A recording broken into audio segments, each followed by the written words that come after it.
قال الله تعالى في الكلام المجيد والفرقان الحميد আল্লাহ রাব্বুল আলামিন কোরআন শরীফে আয়াত বলেছেন যে আলোচনাটা আমাদের সাথে ইমাম সাহেব শুরু করেছেন।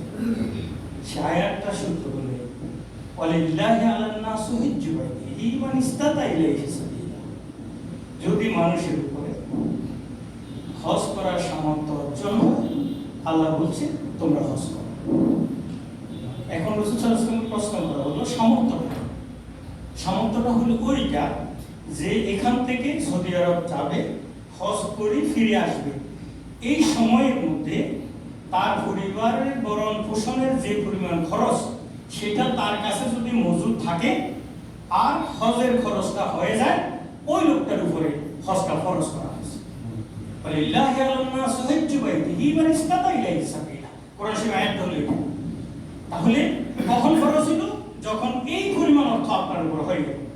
এখন আল্লাহ রাব্বুল আলামিন আমাদেরকে সামর্থ্যবান বানায় আর আমরা নিজেরা গরিব হয়ে যাই। কিভাবে গরিব হই?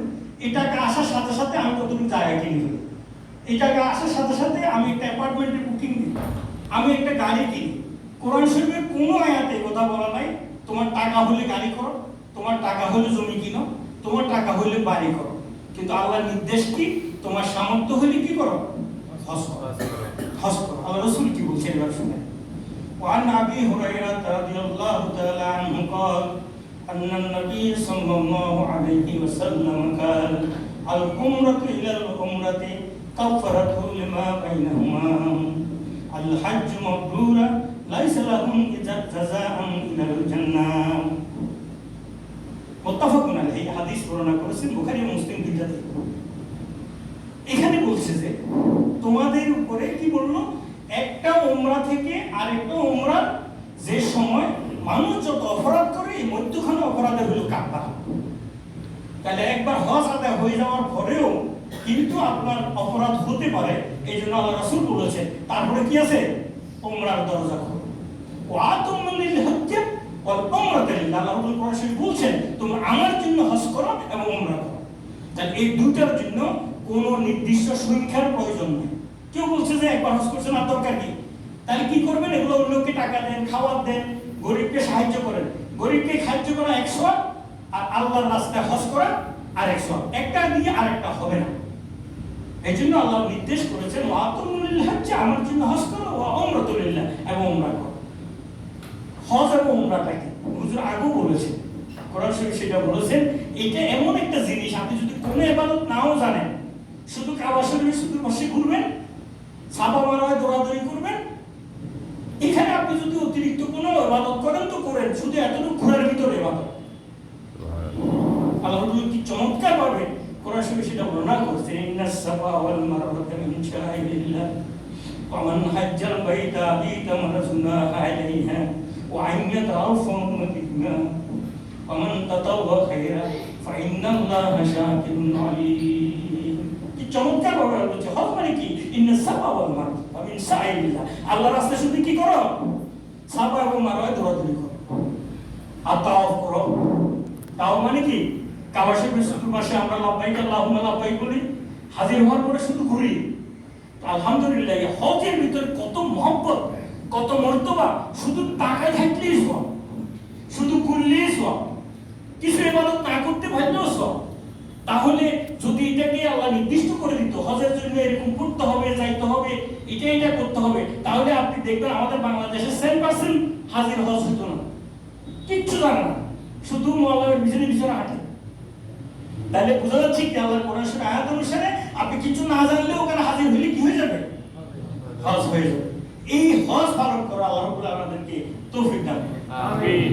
আর একটা হলো এই জিনিস যে হজের জন্য নিয়ত করে ফেলতে হবে। সামর্থ্য হওয়ার সাথে সাথে হজ যেটা বলছে 1 সেকেন্ডও দেরি করা যাবে না। ছেলের বয়স হয়েছে, মেয়ের বয়স হয়েছে, বিয়ে দেওয়ার জন্য মা বাবা খুব পেরেশান হয়ে যায় না? আপনি যদি বলেন, অনেকে বলে জীবনে একবার হজ খরচ, তো হজটা যদি আপনি বৃদ্ধ বয়সে করেন, যদি বিয়ের বয়স পার হয়ে যদি বৃদ্ধ বয়সে বিয়ে করলে কি পরিস্থিতি হবে? অথচ আল্লাহ রাব্বুল আলামিনের ডিমান্ড হলো আমি তোমার সামর্থ্যবান করেছি, তুমি সাথে সাথে আমার অর্ডার কি করো? হুকুম করো, পালন করো, তামিল করো। তাহলে আল্লাহর নির্দেশ পালনের ক্ষেত্রে কোনো কাল বিলম্ব করা যাবে না। ইমানদার মানে কি? তিনি আল্লাহর এই নির্ধারিত পথে সাবিকু ইলা মাগফিরাতিন মির রাব্বিকুম ওয়া জান্নাতু আরদুহাস সামাওয়াতু ওয়াল আরদ ওয়া আ'উদ্দু লিল মুত্তাকিন। সাবিকু আর সারিউ ইলা মাগফিরাতিন মির রাব্বিকুম ওয়া জান্নাতু আরদুহাস সামাওয়াতু ওয়াল আরদ। এবং কোরআন শরীফে দুই জায়গায় বলা হয়েছে আল্লাহর নির্ধারিত ক্ষমা এবং মাগফিরাতের জন্য তুমি দৌড়াও। তাহলে আমি তো স্লোলি আসলাম, টাকা আস্তে আস্তে জমা করলাম, ছেলের বিয়েটা দিয়ে দিই, মেয়ের বিয়েটা করে ফেলি, তারপর জায়গাটা কমপ্লিট করি, দোতলা কমপ্লিট করি, গাড়ির মোটরটা চেঞ্জ করি, তারপরে আমি হজ করব। যদি হয়ে যায় হাদিস যেটা বলেছে সে হাদিসের এফেক্ট আমরা হওয়ার সম্ভাবনা রয়েছে। এই জন্য সামর্থ্য হওয়ার সাথে সাথে নিয়োগ করি বলতে হবে। আর নিয়োগ করলে আপনাকে আল্লাহ সামর্থ্যবান বানিয়ে দিবে, সামর্থ্যবান বানিয়ে দিবে। আপনি যদি নিয়োগ করে ফেলেন আল্লাহ আমাকে সামর্থ্য দাও, হওয়ার সাথে সাথে আমি হজ করে যাবো। এখন যদি এই অবস্থা আপনি হজ নাও করতে পারেন, আল্লাহ রাব্বুল আলামিন আপনাকে হজের সওয়াবও দিতে পারেন। সম্মানিত মুসল্লিয়ানে কেরাম, আমি advocate Saifur Rahman, Bangladesh supreme court ওকালতি করি। এখানে অনেকে আছেন যারা আমায় বিভিন্ন সময় মামলা মোকদ্দমা করেছে।